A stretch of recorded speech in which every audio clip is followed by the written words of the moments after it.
आज सकाळ 5:30 रे गोटे लघुचाप क्षेत्र सृष्टि होईछि एवं वर्तमान उत्तर पश्चिम बंगोपसागर एवं संलग्न उत्तर उत्तर ओडिशा पश्चिम बंग उपकूल पर रही। यह सहित जड़ित घूर्णिबलय समुद्र पतन ठार 7.6 किलोमीटर पर्यंत विस्तारित अच्छी एवं उच्चता सहित दक्षिण पश्चिम दिग को ढली रही।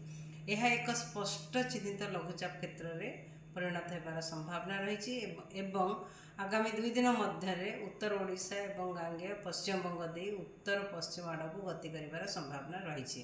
आगामी 24 घंटा जदि देखा राज्य में अधिकांश स्थान में हल्का मध्यम वर्षा होबार संभावना रही। सहित प्रबल अति प्रबल किंबा गोटे दुटा जगह अत्यंत प्रबल वर्षा होबार संभावना रही, जमतीक जगतसिंहपुर एवं पुरी जिले में जोटा कि रेड कलर अलर्ट जारी करा सहित केन्द्रापड़ा भद्रक जाजपुर कटक खोर्धा गंजाम कंधमाल नयागढ़ बौद्ध अनुगुल ढेंकानाल केउंझर मयूरभंज भद्रक जाजपुर आदि जिला गुड़िक प्रबल अति प्रबल वर्षा गोटे कि दुटा स्थान होबार संभावना रही। सहित बालेश्वर सुंदरगढ़ झारसुगुड़ा संबलपुर बरगढ़ सोनपुर बलांगीर नुआपड़ा कलाहांडी रायगड़ा एवं गजपति जिले में गोटे कि दुटा स्थान प्रबल वर्षा होबार संभावना रही।